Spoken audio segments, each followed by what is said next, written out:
Hey, Freedom Team. So excited to hang out tonight. This is a week 5 of 5 levels. I have made it halfway without getting fired. So I call that success. I mean, at this point, here we go. Okay, we're talking this week about level 3 leadership, the upsides and downsides of production leadership. If you don't know me, this is my favorite law because this is one that if he didn't have the rule in 5 levels about you have to master the rules before you can consider yourself a master of this, I felt like in the beginning, like, oh, production, that is my jam. And some of you feel that way, but here's what you've got to find out. You're only as productive as you can help other people be. Awkward, right? That's super awkward because to me, that meant, well, crud. That means I have to be just as concerned with other people's results as I am with my own results. And for some of us, that feels less quick than, okay, well, let me just go do the quick thing myself. Okay, so he says, production leadership comes not from changing the people you lead, but instead comes from changing yourself first. This is the mirror principle. You guys, it's not going to be your first nature to think you are the problem. So let's just go ahead and agree as leaders that from now on, when things are not going the way you wish they were going, you decide immediately to assume it must be me. It must be me. That is my go-to assumption almost every time. Like, okay, well, if this is a problem, matter of fact, Brittany and I had a conversation yesterday about an issue that has come up multiple times. And I mean, literally, she's like, okay, well, I'm seeing this issue in multiple legs of my team. This must be something that I need to address. Like, it wasn't, okay, well, this person has a problem and she has a problem and she has a problem. She was like, you know what? This is on me. This is something that I need to address. So production level leadership. Good leaders always make things happen, but they get results. They get results. Production qualifies and separates true leaders from people who merely occupy leadership positions. Listen, I feel like if John Maxwell was a booyah kind of guy, that would have been a booyah. He says production qualifies and separates true leaders from people who merely occupy leadership positions. Not only are productive leaders productive individually, but they're also able to help their team produce. They are self-motivated. Listen, I used this in my convention speech, so don't tell them I'm telling you this, but you don't get to call yourself effective at something unless you've helped someone else be effective at it. You don't get to say I'm an expert at developing silvers if you're the only one who's developing silvers on your team. Remember, if you get to the top of the mountain and there's no one following you doing what you're doing, you're not a leader. You're on a hike, right? Okay. Major benefits to leadership on a level 3 is that it attracts other highly productive people. Now that's good if you want to attract highly productive people. Here's the bad thing. Highly productive people are not going to be attractive to you if you're not producing. You know why? Because they're busy working with people who are producing. Producers are attractive to other producers. They respect one another. This is where you're going to see the real divide happen from being liked to being respected. If you're great at level 2 leadership, people will like you. They'll probably love you and you're going to love them. But there's a big difference in being loved and being respected. So what causes someone to shift from just loving you and liking you to respecting you? You getting results and you helping them get results. Productive leaders enjoy collaborating and they get things done. All right, I'm gonna have a question coming, I promise, but just need to make sure y'all picked up on this. He said, leaders can get to level 1 for an endless number of reasons. They show promise, they played politics, they have seniority, they just are great with people and they got an opportunity. People who are naturally good with people can move up to level 2. But some people never move from permission level to production level because they cannot seem to produce results. Oh, here you go. Ready? If they're not producing results, it's likely because they lack self-discipline, work ethic, organization, or skills needed to be productive. And I'll tell you, being a part of this team, you have no excuse to lack skills to be productive. More times than not, it comes down to you lacking work ethic and self-discipline. You're not working as hard as you're trying to convince yourself you're working. You're not working as hard as someone who has the paycheck that you desire is willing to work. You're not. Or work ethic. It's discipline or work ethic. Here's the thing. If you were self-disciplined, then you would pick up the work ethic of someone who was achieving what it was you wished to achieve. But the good news is, here's all the good news. All of this can be learned. All of this can be acquired. All of this can be changed. So level 3 is about achieving results by example. Describe a time in your life when you watched someone lead by great example. Does not have to be plexus. But think of a leader in your life who has led by example, and how did that leadership affect you?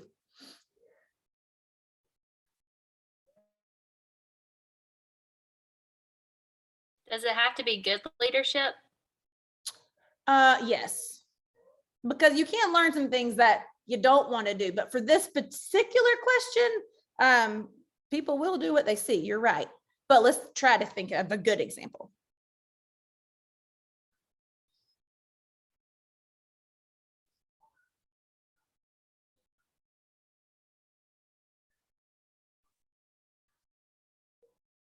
I mean, you just want an example of good leadership and how it's Yeah, people who lead by example and what kind of impact it had on you. okay. I have about, how much time do you have? I Right. can give you, right? Okay. So, oh my gosh, where do I start with Brittany's leadership? I mean, everything that she's doing and has done for us, even implementing systems like this new leadership development system, or, times where I have, great leadership. Okay. Great leadership when I felt like I was stuck in my business, I was very stable in my business, and I had over 2,000 points. So I was a very solid emerald. But I thought I couldn't develop business builders, and I had no idea how I got to where I was. And she's like, well, she walked me through a thought model. She got in the trenches with me, and then she helped me come out of my negativity and do a thought model, and then show me the steps and gave me the action steps to take responsibility and ownership for my own business to move forward. So she not only showed me the skill of how to do that for others, but helped me get out of my own pit so I can move forward and help my team. Does that make sense? Yeah. Yeah. Absolutely. Thank you for that, Michelle. That is so sweet of you. I would say that I had a leader who leads by example too. I mean, Fallon, I saw the results she was getting, and she would tell me to create business builders and develop them into leaders. And I saw her doing that. She modeled that. And then also culture. I would say I learned a lot from her about the type of culture that I wanted to cultivate. So Fallon is definitely a leader who would not tell you to do something that she's not willing to do herself. Yeah, that's a great point. And I think about even like outside of Plexus, like my trainer, there's nothing more motivating before I have to go work out than like walking in and seeing my trainers over there doing hard work themselves. Like that was their workout hour, and now it's coming to an end, and you can tell they're tired. They've picked up heavy things and put it back down repeatedly. And when they require that of me, there's like some common ground. Like I know that they know the struggle because I've literally seen them in the struggle, and I respect them. And I'm telling you, I'm willing to do really hard things because I know they also are. So that's a great point. Okay. So upsides to level 3, here you go. Leadership production gives credibility to the leader. People first must buy into you as a leader before they're going to buy into your vision. You've got to go get some results so that people will buy into you as a leader. You can't accomplish your vision without people, and people aren't going to buy into your vision until they can buy into you. There's 2 types of people in this business community: those who produce results and those who give you reasons why they did not. There's a whole lot to be said right there, but I loved when he said level 3 leaders get results which tend to silence their critics and build their reputations. Would love to hear some examples of how you achieving some success in your business has helped to silence your critics while also building your credibility or your reputations. Anybody have any examples? What was the question? I'm sorry. Tell of a time in your business where your results, building your results has helped to silence your critics while building your credibility or your reputation. I'll say that my husband was not supportive of me when I first started. And honestly, that made me want to do it even more to prove him wrong. And now he is very much supportive. He'll, help me stay accountable and say, you need to go get some work done, whatever. So that definitely helped when I started making money and him seeing the results himself. So that's a great example. I think also when people that who have seen you do other careers, because I've been a teacher, I've been a children's director, I've done other things, and I'll see them now, and they're like, when I first started, they would say, "Well, how's it staying at home?" And it wasn't like I was still working. And now when I see them, because they've seen me still do this, a couple of years later, they're like, "Well, how's your business? How's it going?" It's like they actually see it as a business and actually see me working. Mm-hmm. So that I think has built on that reputation that it's an actual business. Yep. I love that. Yeah, nobody really asks me anymore how my little side gig's going. Hadn't heard that one in a long time. Man, y'all, listen. If you don't have critics, you ain't doing enough.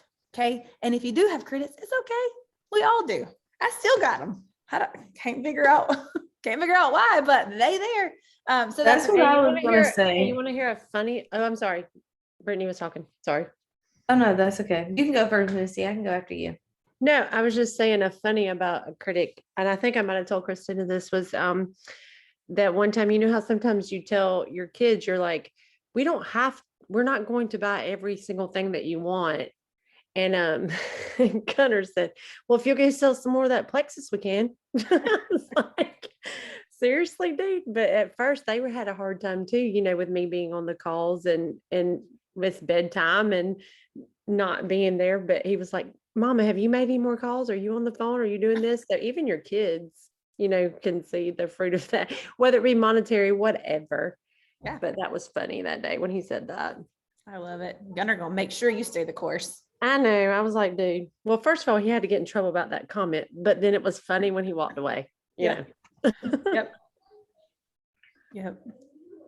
So I was just going to say that I was thinking about my critics, people that I feel like have been critical of me. And they're still critics, but they are silent now. But they're not converted, but they are at least silent. Yeah. Well, I have a critic. He's definitely not converted, but he had to eat crow. This is my critic. Bless. He probably watches these videos. Hey, buddy. He would make videos about me and post and just all kinds of sly comments. We grew up together. So we go out in the same crowds we used to. And he would make comments in front of me. And he did eat crow when I hit diamond, and he called me on the phone like a good little boy and just said, you know what? I don't know how you did it or why you did it. And if I was, he really tried to take credit. He said, if I was any motivation toward all your success, just know you can put me a check in the mail. And I'm like, boy, stop playing. But so, yeah, I mean, there's still going to be people who choose to not see all of the positives. But like she said, they're quiet. Brittany told me one time, she said, Christina, you're not ever going to please everybody. She told me you could be the juiciest, ripest peach in the barrel, all the things. But what she said that stood out all these years later, she said, you know what, Christina, you go let them be right.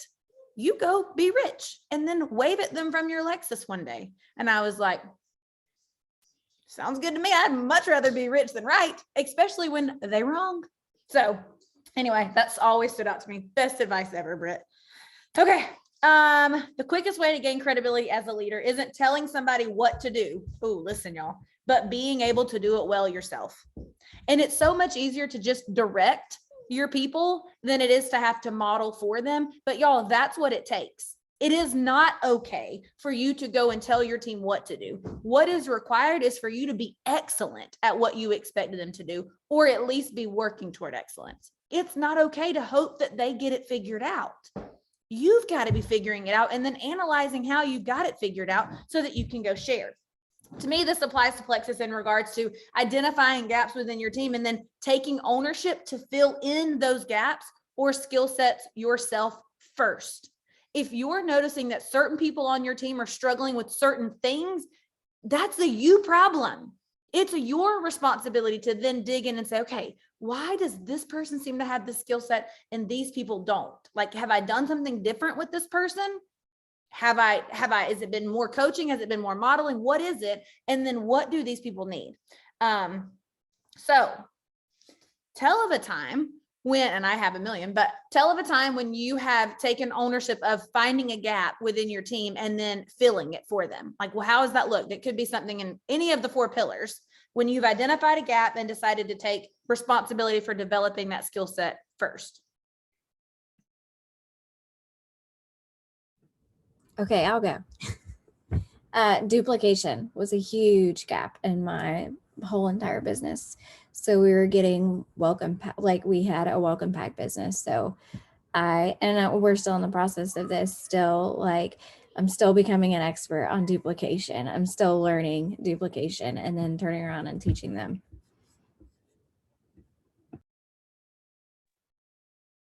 I love that. I remember when April was getting ready to do this last call on duplication, she's like,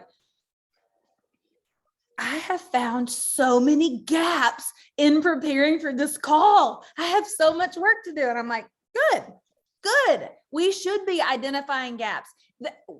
What blows my mind is if I get on the phone to coach somebody and I'm like, okay, tell me what feels hard in your business right now. And they're like,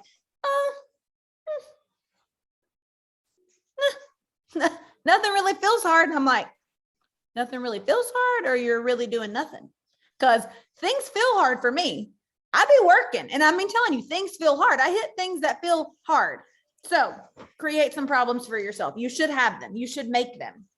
Okay. Thank you for that example. Were you about to say something, Jessa? No. Okay. Level 3 leaders take their people somewhere. They don't send them.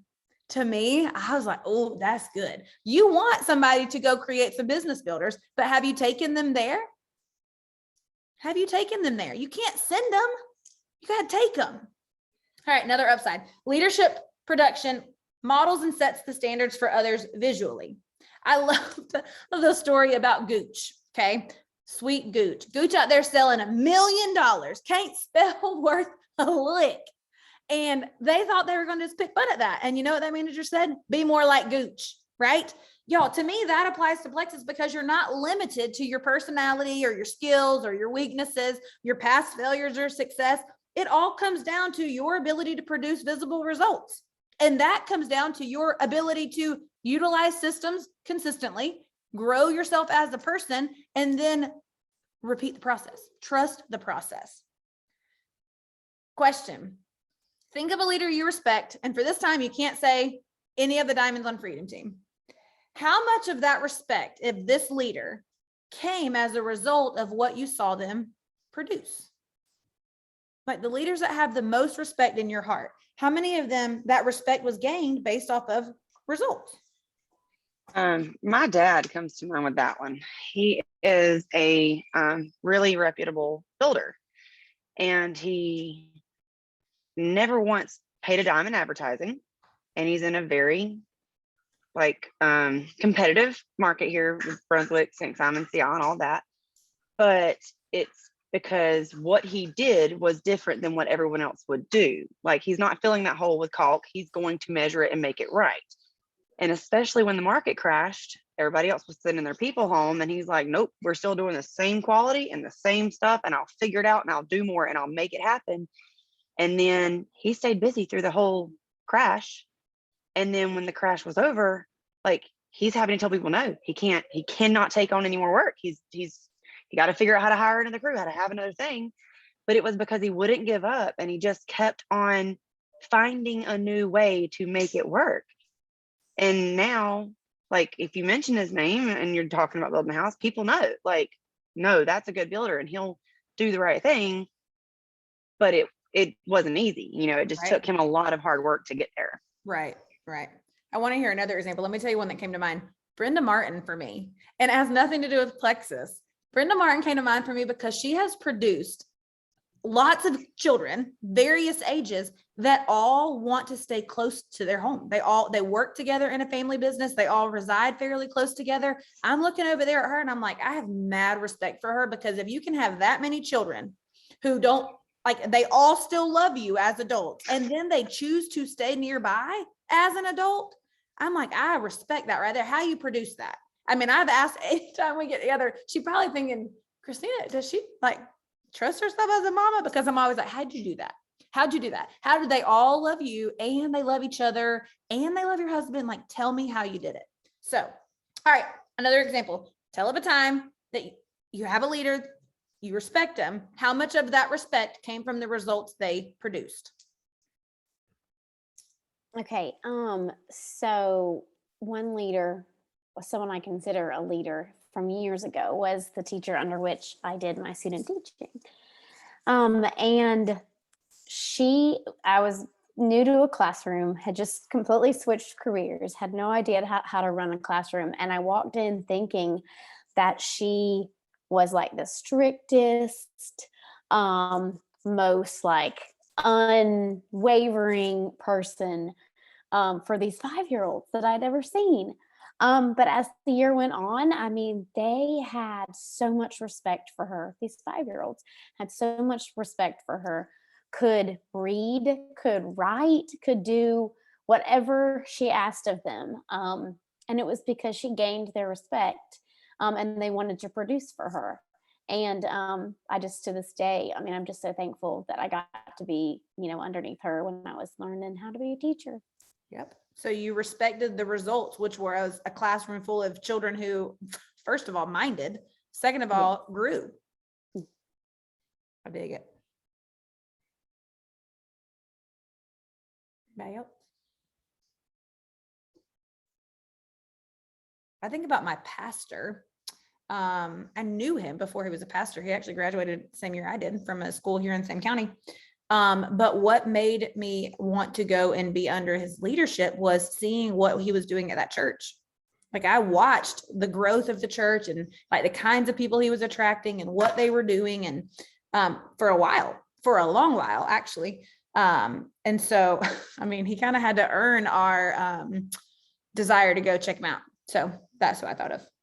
Yeah, I was going to say, Christina, in my medical field, I can pinpoint a lot of people, but just medical professionals that I've seen, the kind of care they give, like the care that they would not only give to a patient, but I look at them as like, okay, they give a care to this person, like I would give care to my family member. And it's really influenced when I first started in respiratory, like, wow, I want to care for someone like that. Like, they really work over hours. They really do their research to care for this person, so a lot of medical people, doctors, nurse practitioners, nurses, even on my own respiratory therapist coworkers that I've had and friends, just seeing how they care for someone, and it's really influenced my life and just the kind of care I want to give to a total stranger. You know what I mean? Even if it is someone I know walking into a hospital that I work at, or if it's a total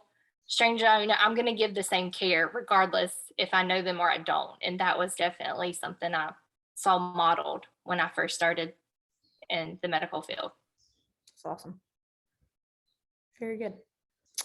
He also says it's simply not enough to just care about people. You must take them somewhere.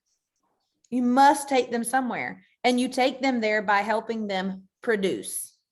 So when you want to avoid the hard conversations or whatever, just know your job is to not encourage them or love on them. Your job is to help them produce, help them get results. Upside number 3, leadership production brings clarity and reality to the vision.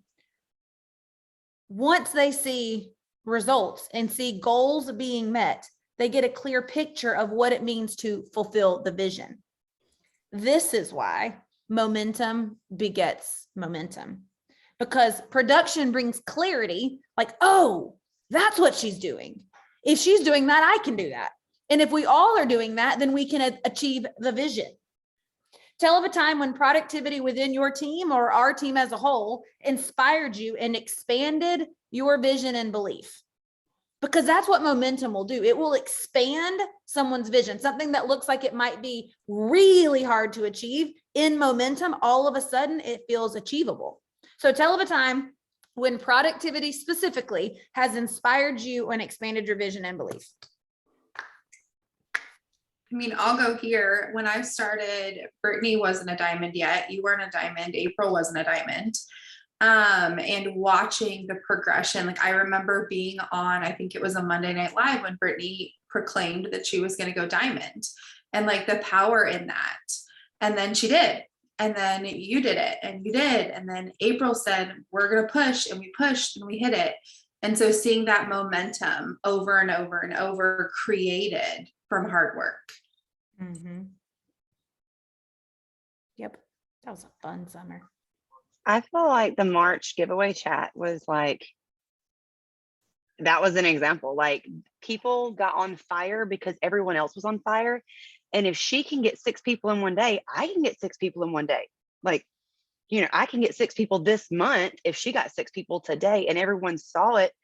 And I feel like even our chats since then have had more momentum and have had more like fire in them because everyone's seeing everyone else doing it. Like that's the power of that chat to me. If you get someone in there and they see, you know, Kristen's name has popped up 5 times in the last 10 days. If she can get, or 2 days, if she can get it, why can't I get it? It makes you believe that you can because they can. Yep. Yep. I've seen, and I've been inspired of teams outside of our, like I look at, and you guys are going to hear from her next week, but sideline friends of mine that I've watched them change their behaviors and create massive amounts of momentum. And I'm telling you, it is inspiring. It's belief building. One of my faves, Jill, you're going to meet next week, to see someone who decides to take full responsibility and ownership of her business and totally turn her ship around simply because she focused on what actions will yield results if I repeat them over time. And she did it, and she did it, and she did it. And as she was doing it, she analyzed every behavior and went and made sure the people who were wanting to row the boat knew exactly what she was doing. When she was confident they knew what she was doing, she went back to doing more of it herself. Then she would repeat the process. And that right there, when you watch somebody turn the whole tide of their business around, it expands your vision and belief, because it makes me think like, oh my gosh, like no matter what situation someone on my team ever finds themselves in, what we have that most people don't is hope. Hope. We have hope. Anything can change. We can change. We are the change. All right, I won't tell any more of her story because she's coming in next week. Okay, upside number 4, leadership production solves a multitude of problems. Leaders have to be active, breaking through obstacles, putting out fires, correcting mistakes, and directing people. If you find yourself frustrated by having to do these things, just know it's a required part of leadership. It's a required part of leadership. And if your focus is on serving your people and your teams, helping them overcome these obstacles should feel like an honor. Listen, it ain't always roses and sunshines, okay? Sometimes you just have to talk yourself through it, but you can't be chronically frustrated by having to serve in your role as a leader. That is part of the cost of leadership. Once your effectiveness, got to be effective first to have effectiveness. Once your effectiveness becomes contagious and spreads throughout the team, productivity begins to solve many problems. You guys, here's the thing. I don't ever hear from somebody who's discouraged about somebody turning off a subscription when they're in full-blown momentum. At that point, somebody turning off a subscription stings way less. When someone finds themselves in a drought or stable in their business, you hear from them a lot when someone turns off a subscription. The problem is the same. The subscription was turned off, but productivity solves a lot of those problems. So he talks in there about high production yields high morale, or high morale yields high production. Which one comes first? Curious what you guys think. Do you think high production creates high morale, or do you think high morale creates high production? Curious what your thoughts are. I think production creates morale. personally, because I think that other people can have morale, but until you start seeing fruits of your own labor and producing, then your morale might not be at the level of the others. Personally. Think you I have agree with Misty because I can tell you my morale may not be great, but when I go get my IPA done, I'm like, huh, well, that was better. It's Right. done. Like I think they piggyback off of each other. Like your morale can change at any time. That's almost like saying, oh, well, I don't feel like. It doesn't matter what you feel like. Go do the thing and then you'll probably feel better.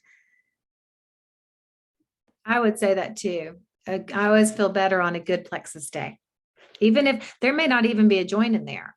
But if I know I've done what I'm supposed to do and I've filled out everything and I've done, the daily thing, the action that I need to do, I feel better about myself. And I'm thinking, okay, I know the result's going to come, but I've done what I can today. So I love that. If I have to think about fitness, I definitely think production boosts morale. Like if I can go make myself work out regardless of my morale. How do you feel about this sentence? Morale can be defined as the faith in a leader.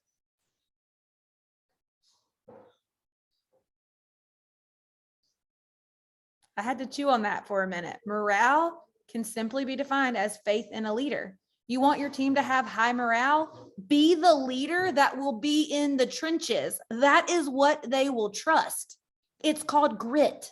If you're coming to convention, you'll get to hear all about it. Morale, faith in a leader. If your team's morale is low, it's because they're not sure you're going to take them where you said you were going to take them. That's a freebie. That's not in my notes. Okay. Obviously, when people are producing, morale is generally pretty high. If people are not producing, morale tends to be pretty low. So production solves a multitude of problems. Want high morale on your team? Go figure out how to produce. And then when you figure out how to produce, tell someone else how to produce. Okay, number 5, production creates momentum. Momentum is what we call the great exaggerator. You guys know that. Without it, everything is harder to do. With it, everything is way easier to do. So we kind of just talked about this. Matter of fact, I'm skipping it because we're low on time. But there have been things that have felt so much easier during a time of momentum. I think about when Terry's team came on scene and they were, busting out silvers and senior silvers and golds left and right. You couldn't have, they didn't have any idea how they were doing it. It was full-blown momentum. They were so excited. So excited. Terry was so excited. Morale, faith in her as a leader, it was through the roof. So they were literally just telling everybody everything and helping everybody be successful. It was crazy. It was insane. It was so much fun. And things then, I remember Brittany was doing a 3-way call and she said, Terry, what feels hard in your business right now? And bless her little sweetheart, in her complete honesty, she's like, nothing feels hard. Like and listen, she was she went Emerald in 3 months, y'all. So she was obviously working and we were all quarantined. So if she had to go now and do what she was doing then, it would definitely feel hard. It would feel hard for anybody. I remember sitting back looking at her like, none of that feel hard. Like she wasn't sleeping. She'd be texting me in the middle of the night, plexus brain through the roof. But it's because she was in massive amounts of momentum that everything felt just, euphoric. She was just on cloud 9. So the good news is momentum starts with a belief. It's energy. Momentum is energy. And I'm telling you, check your pulse. Check your pulse. If you want momentum, you got to bring energy to your team. Remember morale? It's faith in a leader. Where's your energy? Also a freebie. Okay, the vast majority of people don't start anything, nor do they stop anything. They just go along for the ride. These are momentum takers. Their productivity and effectiveness are based almost entirely on what other people do to make things happen. There are people I can think of who they want to ride the wave of momentum. They usually can't tell you how it started and they can't usually pinpoint why it's slowing, but they want to take advantage of the wave. What you want to be is someone who is involved. It makes me think about, anybody ever been in a pool with a float and you want to make a wave pool? There are going to be the people who just happen to be in a float near the waves who ride the waves. They don't have any clue about the up and down in the inner tube to make the waves come, or why the wave slows when you stop the up and down of the inner tube. Those are momentum takers. They don't start anything or stop anything. They just wait for the next wave of momentum to come along, and then they'll ride that one out for a little while. But you guys, somebody somewhere is the one creating the momentum. That should empower you to go figure out how. You don't have to be a momentum taker. You can be a momentum maker. They produce, they make things happen, they create momentum. And for Pete's sake, don't be a momentum breaker. Listen, we don't have many of those around. Somehow they just get weeded out. But they hurt morale and they hurt momentum in an organization. Not only do they not produce, but they prevent other people from producing. Drama. We don't deal with a lot of that. You don't want a momentum breaker. No thanks. All right, so question. What do you think is required to create momentum? What do you have to do to start the up and down of your inner tube in your business? Action. That is definitely a You got to fantastic be thing doing to start. something, moving, making some waves. Mm-hmm. I think sharing the opportunity, just start the process of, hey, you could do this, and that leads to duplication. Well, think about it. If I'm making waves by myself in my own inner tube, and we're all hanging out in the lazy river, and several of you guys join me in making waves, we're going to have a raging river. And if listen, if whatever I'm doing is enough for me to be excited about doing it, it should be excited enough for me to say, hey, Britt, do your inner tube like this. Here's why I'm doing it like this. You should do it with me. It's okay if we look ridiculous. No one cares. Come on, do it with me.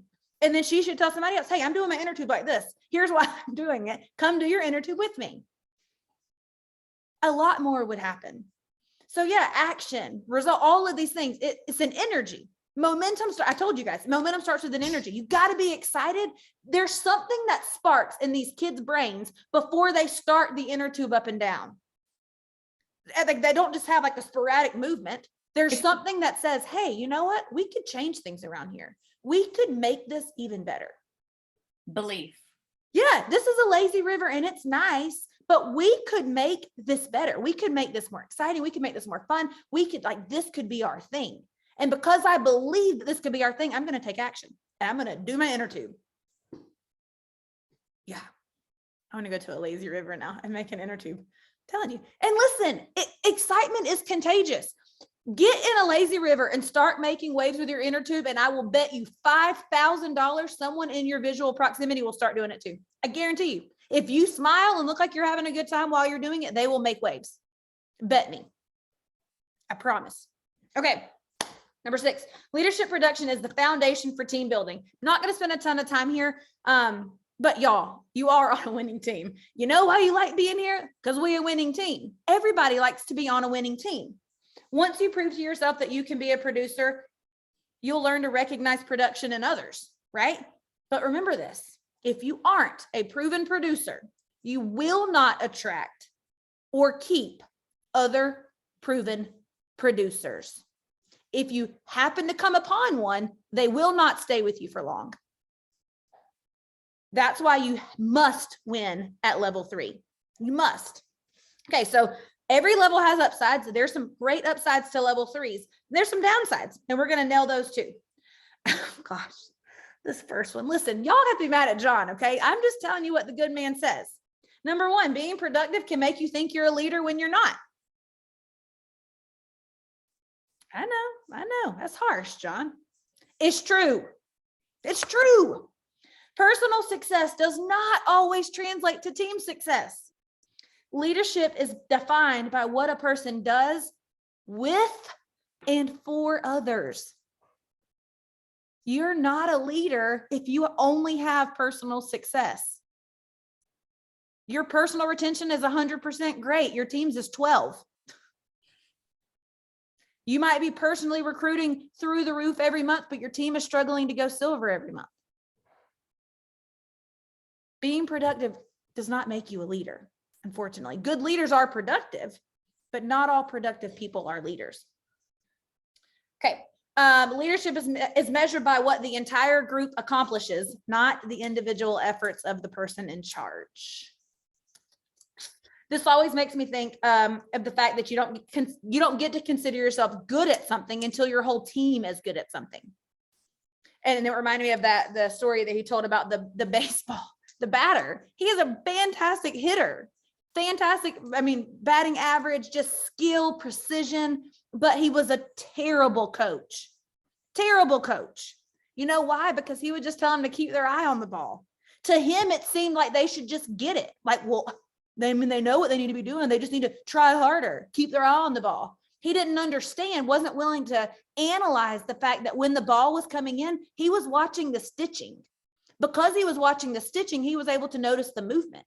Because he was able to notice the movement, he could tell where the ball was going to end up, even if it wasn't where it currently was. And therefore, he was able to make contact. But he wasn't willing to think deeply about the skill he had already mastered. So I sucked as a coach and he was fired. It's not okay if you're a great hitter, if your team is striking out. You got to slow down and find the stitches and be willing to go and do the hard work to teach them how to make contact. Okay. Productive leaders feel a heavy weight of responsibility for results. What did you think about this line? Going first is not easy or fun, but as a leader, it is required. How does that apply in your business? Going first isn't easy or fun, but it is required as a leader.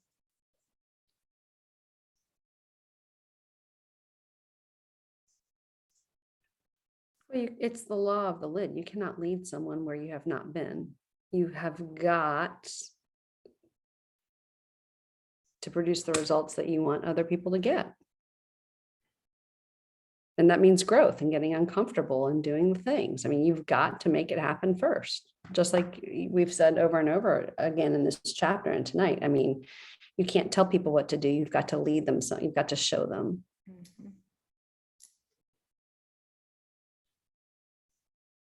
I've seen several of you golds and senior golds and rubies, senior rubies doing this lately, branching out on your own and doing events. You know, this is the first time you've been expected to go do your own thing. You know, for a long time, it's been, okay, well, we'll just tag into what she's doing, or I'll wait for her to do an event. And now some of you are saying, you know what, going first isn't easy or fun. Like, I'm stepping out on my own because it is required. I mean, I know of a leader tonight who did an event tonight all by herself. She put the whole thing together. She told her team how to invite. She went and executed. Was it easy or fun? Probably not, but she did it. He talks about leaders who aren't able to produce in the corporate world. You know, they're fired or removed or whatever. Football teams don't win, the coach is fired. CEO's not profitable, they're fired, whatever. How does this apply in our business? If we fail to produce, what are our consequences? I believe fear is a great motivator. So what's your consequence if you don't produce? I think I experienced those consequences last month. Oh, tell us more. So in March and April, there was a lot of momentum on my team. There was a lot of duplication. And Terry had a come to Jesus meeting with me today, as I like to describe it, and gave me visual representation of that, because we went into my back office and looked at the list of names of who had a rake advancement in March and April. And then we went to May. Y'all, talk about speechless. Like, it was just like Christina and Terry been coaching me, and then I see that and it's like, ouch. Like, talk about having to chew on something. So yeah, I love that. But listen, you took complete ownership, and there will be changes because of it. there absolutely will be. What else? You fail to produce. What is the consequence? I think of that image from the last Maxwell book that we read of leaders gravitating towards a higher number to them. So if you're trying to lead somebody and you step down in your leadership, or you're not one step ahead, your leaders are not going to view you as their leader anymore. They're going to gravitate towards the next strongest leader. Yeah, credibility, for sure. For sure. I mean, here's the thing. You think Brittany's going to go follow somebody who's a level 4 leader? No, she's way ahead of them. Even if she really wanted to and like the person, her leadership wouldn't allow it. She's going to be drawn to people who are further along than she is. That's good. I mean, I think if we don't produce, here's a consequence, your business is going to go backwards. Your business is going to go backwards. Want to know what's harder than pushing the snowball up the hill? Waiting until the snowball doesn't roll back on top of you.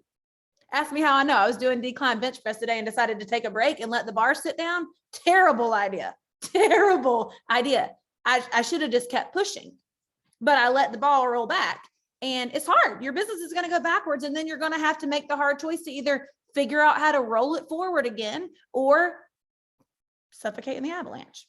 So your points are going to go backwards. Another thing, you're going to lose credibility. If we're sitting here telling you results are what gives you credibility and you don't get results, you're not going to have credibility, which means people aren't going to follow you. You're going to have to work to gain their respect. Okay. He says some leaders who reach level 3 will burn out under the weight of the responsibility they feel. They'll wish that nobody was watching them or that nobody was looking for direction, or they'll feel overwhelmed that people are waiting for them to make something happen. However, effective leaders understand that the cost of leadership is carrying the responsibility of the team's success. You guys, why do you think you make more money than the people underneath you? This is part of it. He says in the whole book, climbing the levels, it becomes easier. The responsibility of leadership never becomes easier. This is the price that you're choosing to pay if you choose to be someone's leader. You have to decide whether you are willing to carry it. So I'm curious, for those of you who have decided to carry the weight of leadership, has it been worth it, and how? And it doesn't have to be plexus related. But if you've decided to carry the weight of leadership in any regard, has carrying the weight of leadership been worth it, and how?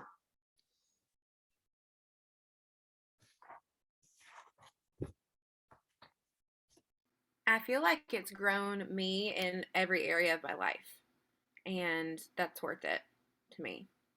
Yeah, that's good, Shannon. Are you sitting in the garage? We're doing remodeling on our house, you know. Yeah, this is the storage room. We're good. It's fine. I loved your answer, because that was, I mean, is the paycheck real nice? Yep. But y'all, I feel so empowered for the rest of my life that I will be able to do and accomplish and become literally whatever I want, because of the fact that I have been so intentional with growing here and carrying that responsibility. And y'all, when somebody looks at you and says, because of you and your willingness to share with me, my life is totally different than it ever would have been. I wouldn't take $1 million for that feeling. Anybody else? I feel like I'm sorry. Go ahead. I feel like I am doing something and becoming someone that my daughters can be proud of. And that's definitely worth it. Yep.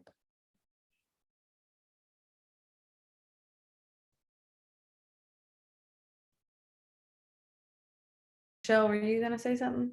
Yeah, I was going to say, I mean, there's nothing like it when you see your people shine and their people shine and their people shine, and seeing them pass you and surpass you.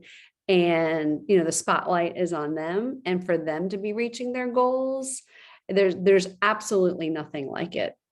Yeah. I mean, true leadership, really, it's serving. It's not about gaining and spotlight. It's about serving and raising other people up. And that is priceless. Yep. I definitely would say it's worth it.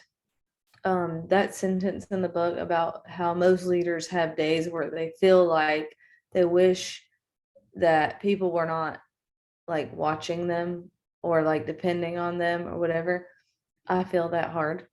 But I would say I push through that feeling. I feel that feeling often because I constantly battle the thought that I'm going to let people down. However, I push through that feeling. I do take massive amounts of responsibility on myself, and I would say it's massively worth it. First of all, the obvious thing is the paycheck. I mean, That's the obvious, just stating that. But on top of that, the impact and the recognition and the respect and the gratitude. I mean, these are all things that come along with taking on that responsibility. It's definitely worth it. And I don't know of a leader who has achieved a certain level of impact or significance that would say it wasn't worth it. I regret it. Wish I wouldn't have done that. Yep. Agreed. Can I just interject right here, though? That's what makes this opportunity and this team so unique, because coming from a corporate position and having a leadership role and being around other people that were in leadership roles, that's not always, leadership comes from the top down, right? And that's just not always what filters down. And our team has been super focused and intentional on making sure that that's our culture. So I think that when we speak as leadership as a whole, like what we have is just a little bit different. Yeah. Because our leaders have been intentional about that. Yep. I agree. Man, I could sit in this chapter all night. Okay. Downside. Production leadership requires making difficult decisions. He says when he looks back, he regrets more the decisions that he failed to make more than the wrong decisions he did make. Man, I feel that, because I'm telling you, I'm ready, fire, aim. So the making of the decisions is not the difficult part for me. He says making the decisions, even when they are wrong, will lead to wisdom and experience. And that's what I'm after. I'm after the experience, because then I can grow. When you have experience, then you can gain knowledge and wisdom, and I can grow. All right, so he says, on level 3, you must make the difficult decision too. And this list is on 149, but I think it bears repeating. Be successful before you try to help others be successful. Some of y'all over there harping on others about level 3 duplication, and you ain't duplicated diddly squat.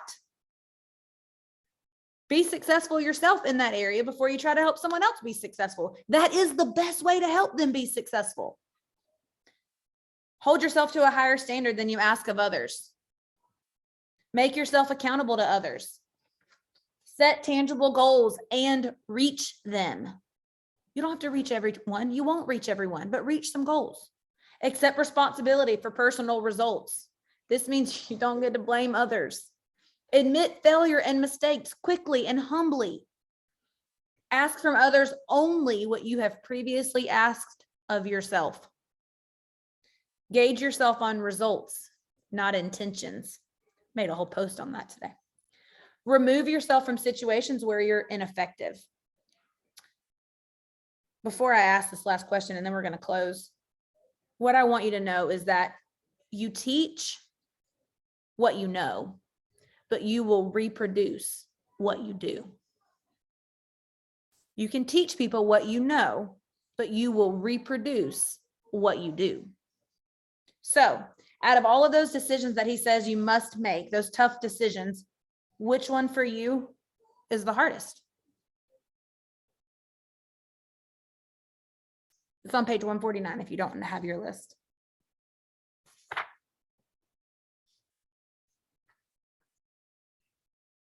The hardest for me while you're looking was removing myself from situations when I'm ineffective.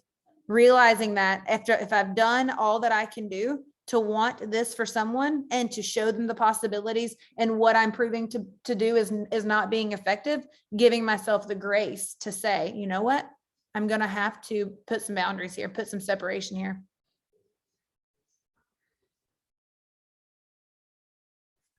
That's definitely the hardest one for me too. Sometimes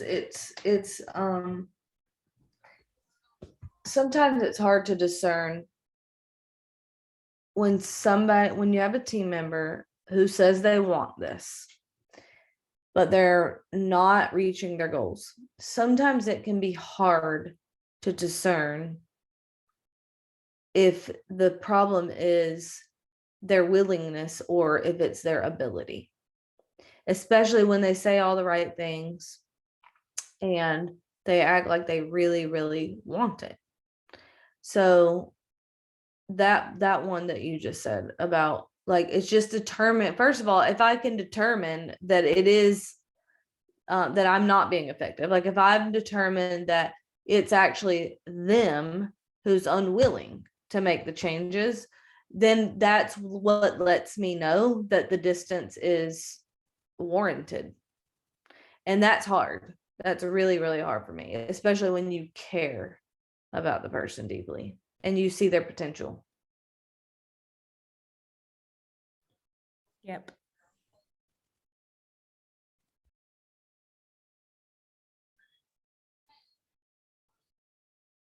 All the rest of this easy for y'all?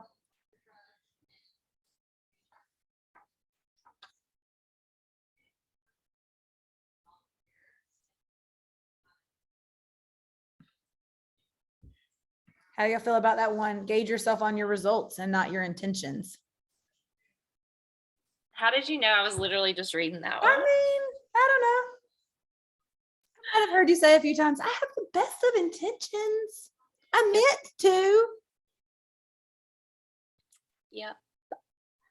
Literally was reading it. Just didn't really have the words to say to go with it. I mean, I'm very humble to say when I'm wrong, and I will own up to that, and I will say, I'm going to do better. Yep.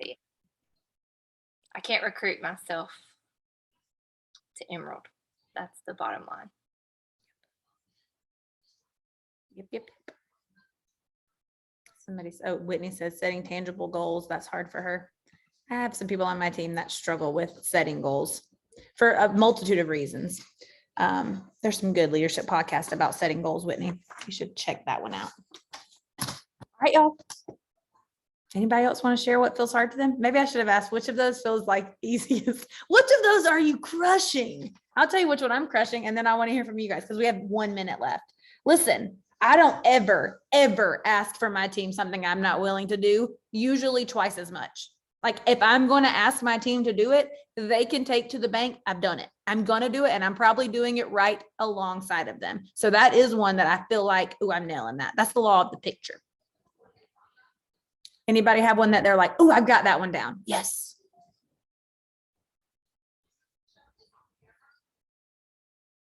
Look at that Plexus t-shirt in the background. God bless America and Plexus.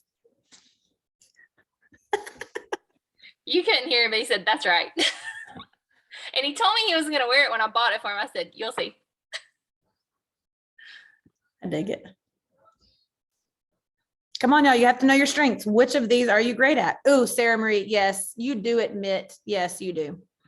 I have seen you do that so well over the years. Very humbly taking ownership. Yep. I feel like I'm good at admitting when I failed and like finding my mistakes. The other side of that is I don't feel like I'm successful at figuring out how to fix it all the time. Like I don't build builders that build builders. None of my builders build builders. So that's a me problem. And I can admit it. I'm just not good at fixing it, obviously, because I still don't have builders building builders. But I do see that it's my problem. Mm-hmm.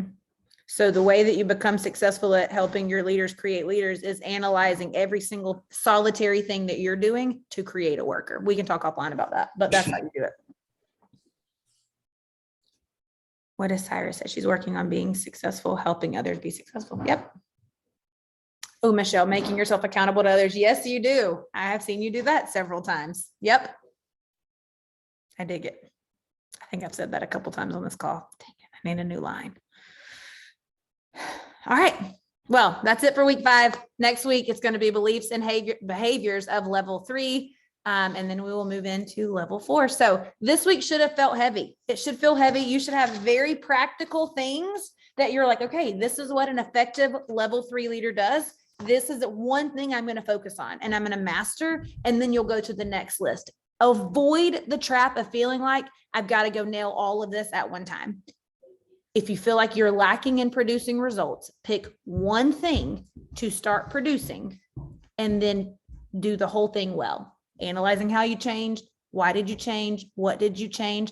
And guys, when you analyze things like this, what it does is it kind of allows you to create a system in and of itself so that when someone else has to do the same thing, you have equipped them. Like, this is how I did this. This is how I went from not recruiting more than 2 a month to consistently recruiting 4 a month. This is what I changed. So decide what you're going to do and then stick to it. And we'll see y'all next week. Bye, guys.